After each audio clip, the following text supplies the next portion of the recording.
When you look up at the night sky, it's pretty natural to assume you're just staring out into this massive, endless, empty void, right? But what if we've got that entirely backward?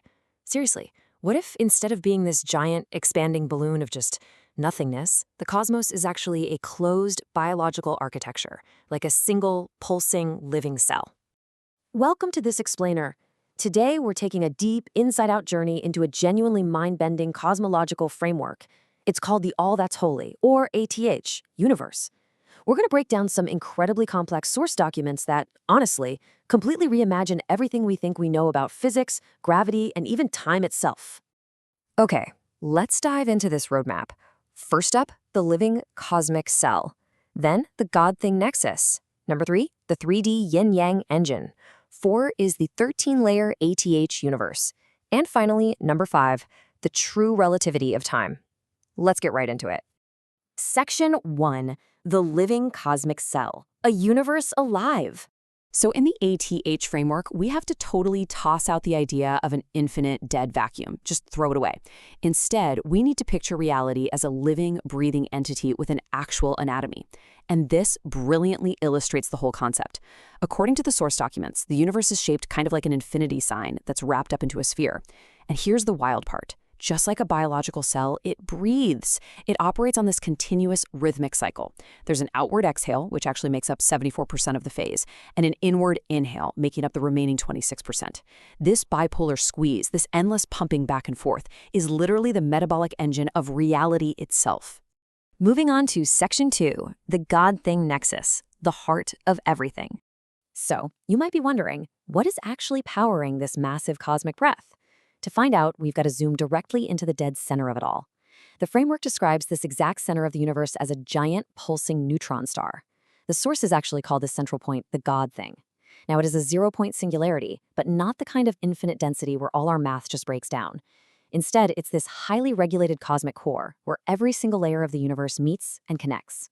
Basically, think of the God Thing as the literal beating heart of the ATH universe. It's the exact balance point where the inward and outward curvatures completely cancel each other out. It acts as the ultimate cosmic regulator. It's constantly exchanging magnitude and ensuring that the entire universal cell stays perfectly stable. All right, Section 3, the 3D yin-yang engine, the mechanics of eternal spin. But how does this central heart actually pump? Well, let's crack open that central neutron star and look at the engine inside. Now, what's really interesting about this internal geometry is that the core is described as a 3D yin-yang sphere parted by a wave line. It's super specific. On one side, you have positive curvature. That's the outward exhale. But, and this is crucial, it holds a single tiny drop of negative curvature.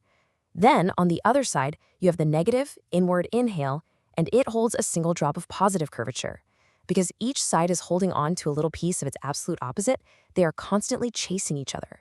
This perfect imbalance within balance is what generates an eternal spin. The sources describe this self-sustaining loop almost like a cosmic CPU and GPU just churning away together. This dual-action pumping mechanism is constantly fusing and dividing curvature. It never stops, it never rests. It is literally the infinite motor powering everything, from the smallest little atom all the way up to the largest galaxy. Which brings us to Section 4, the 13-layer ATH universe, mapping the cosmos. So if we have this perfectly balanced, eternally spinning engine sitting at the absolute center, how does it organize all the space around it? Well, in this framework, reality isn't made up of random, infinite dimensions. Actually, everything is mapped using one very specific number, 13. This is the fundamental grouping of space coordinates you need to map absolutely everything that exists. The math here is incredibly elegant.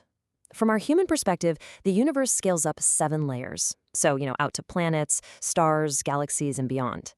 It also scales down 7 layers into the microscopic, atomic, and subatomic realms.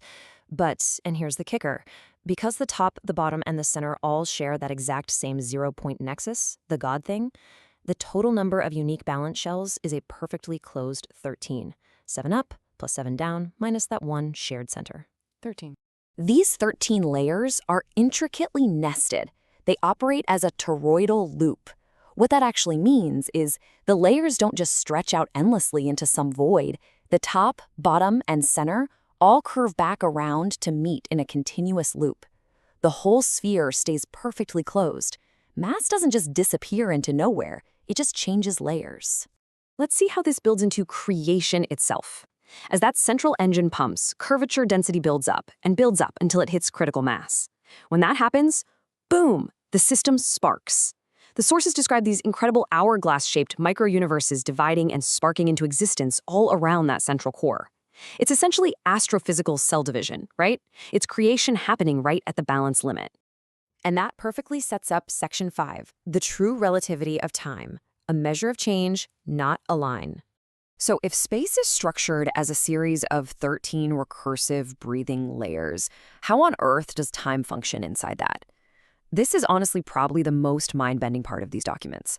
We are all taught to think of time as a straight line, right? Like a background stage that everything just acts upon.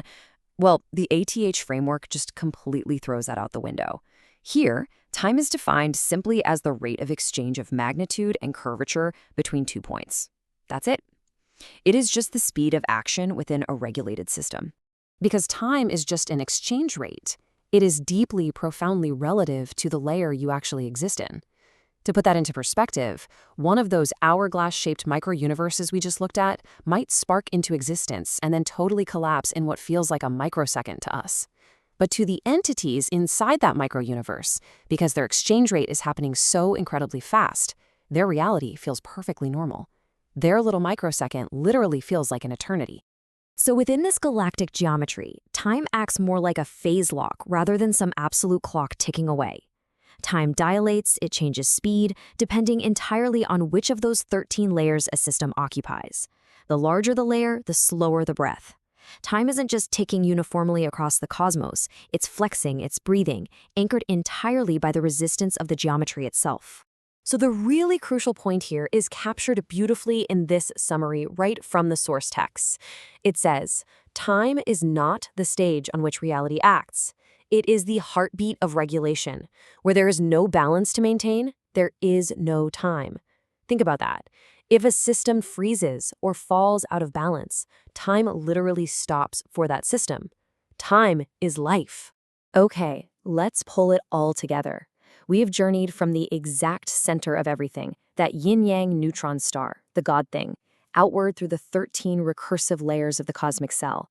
We've seen how opposite drops of curvature create this amazing eternal spin, sparking those hourglass-shaped microuniverses and fundamentally redefining time, not as a straight line but as the rhythmic breath of a living architecture.